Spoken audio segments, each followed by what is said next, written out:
what's up? Today we're checking out a video from Captain Gold. Could you survive a Death Angel's invasion? Quiet Place is the name of the movie, I assume. So let me know if you should watch this, how good it is. And yeah, let's see if we can survive this. If an alien species dropped onto Earth tomorrow, being fast enough to outrun cars, armored enough to shrug off bullets, Yo, he strong got enough swiped. to toss vehicles around like ragdolls, and perceptive enough to hear you farting from several blocks away, Is that his eye? just how long would you actually survive? Well, today very we're long. diving headfirst into the nightmare of A Quiet Place's universe, quickly dissecting the origins, Yo. abilities, and weaknesses of the Death Angels, all in order to figure out whether you stand a chance or whether you'd get folded like a cheap lawn chair before day one. Yeah, he even definitely ends. got folded So right do us there. all a favor and shut the hell up and pay attention, because we're about to see if you could survive a Death Angel invasion. The Death Angels. From looking at them, they look like some shit out of Resident Evil. And the clickers from Last of Us with the face. They look pretty disgusting and pretty ugly as shit. But I think I could survive. I mean, let's see what he says.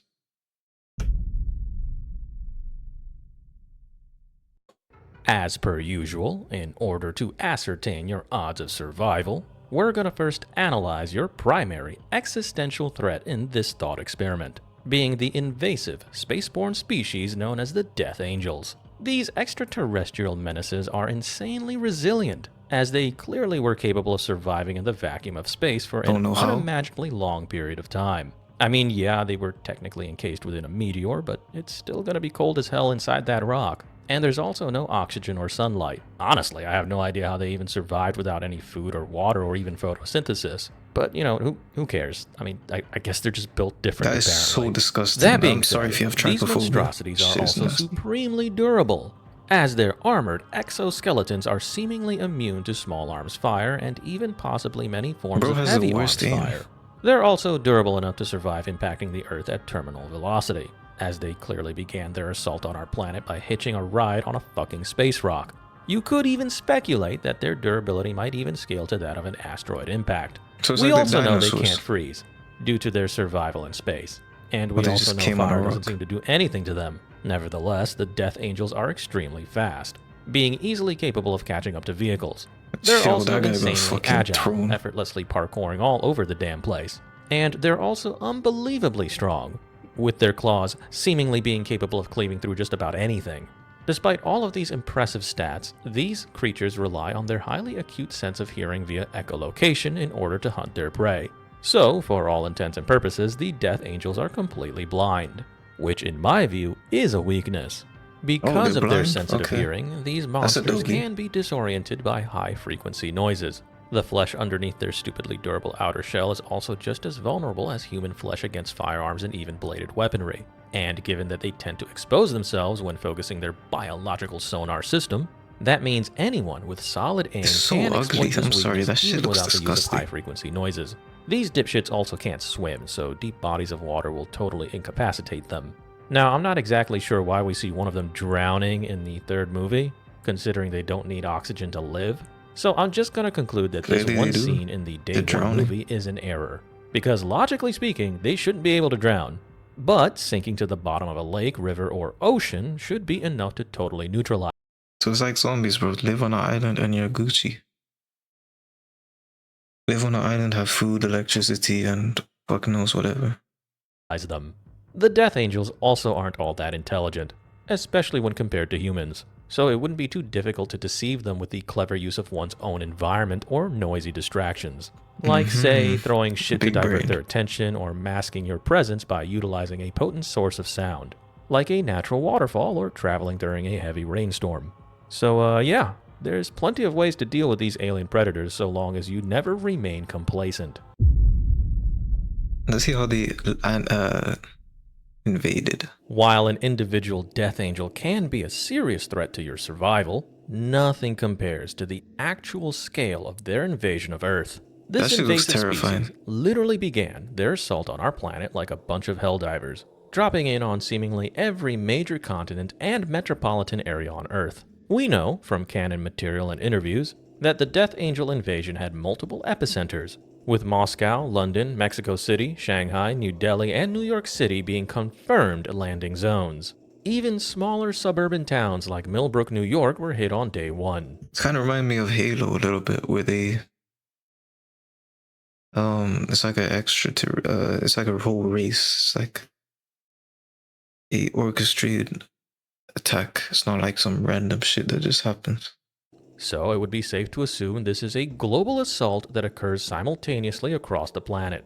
Hence, it makes sense as to why the militaries of the world weren't able to successfully repel the invasion. Long story short, there's a shit ton of invaders, and they're hitting us nearly everywhere all at once without any warning or chance for preparation or adaptation. Be that as it may, I genuinely believe that there should be various pockets of militarized resistance around the world, especially from large militaries like the US or China, both of which have extensive continuity of government procedures. I just don't see how the Death Angels bring us to extinction, as we'd eventually exploit their weaknesses and mount a successful counteroffensive to liberate the planet from this invasive species. Regardless of that sound deduction, the initial invasion is no walk in the park. Definitely. So, given everything we've covered thus far, what would your odds of survival actually be during a Death Angel invasion? If you're in a major metropolitan area, you're likely cooked. All the noise from the city, chaos, and people would attract hordes of Death Angels. And we know many major cities are literally the ground zero for the invasion. As such, you might actually get killed by these monsters, or you may meet your demise as a direct result of chaos and or at the hands of desperately violent survivors. What game is this? Let me know. You also have to consider that you'd be learning about their abilities and weaknesses in real time with zero foreknowledge of these creatures. Now, when it comes to the suburbs or sparsely populated regions, open terrain, low population density, and literal distance becomes your ally. Now, make no mistake, sound does travel far in such environments, but pinpointing the exact location becomes more and more difficult with added distance. So long as you don't honk your horn or fire a gun, sneaking around shouldn't be too difficult in such environments. But no doubt, refugees from afflicted regions would eventually find their way to these areas, potentially bringing the Death Angels with them. Crazy. Regardless of what environment you're in, general survival would eventually become difficult as the power grid, agriculture, and water treatment and distribution systems collapse. Furthermore, forming communities would be a bit difficult considering communities tend to make noise. And if you're planning on utilizing electricity, you might want to invest in solar panels, wind turbines, and hydroelectric forms of power, because traditional generators will only serve to ring the dinner bell for the Death Angels. Even the act of farming can be dangerous, as such an activity is not particularly silent. Hell, even opening a can of food or a tasty bag of chips might end your run. And if you snore while sleeping, you're likely going to get cooked to the point of being charred. At that point. But if you can secure a small island or a boat, you should be safe, as these creatures simply cannot traverse large bodies of water. And if you survive long enough to understand their capabilities and uncover their weaknesses, you can then utilize devices that produce high-frequency noises to disorient or even kill them. You can also learn, through trial and error, and maybe even some studying, to properly soundproof your safe houses as well. But make no mistake, this is all easier said than done, because there's gonna be a metric fuck ton of these freaks all over the damn place. It only works for so overall, I'd say most of you would die, whether it be due to these monsters or due to starvation, dehydration, or exposure to the natural elements. Hell, some of you might die on accident during the chaos of the initial invasion, or you may just get capped by some aggressive survivors. But this is not a human extinction event, and a significant portion of you will survive, especially those of you who are lucky enough to be in islands which are unaffected by this alien invasion. Anyways, if you like this sort of content, please like, share, and subscribe. That was that, yeah. Could you survive? Let me know in the comments. Good video by Captain Gold. Make sure to check out his channel.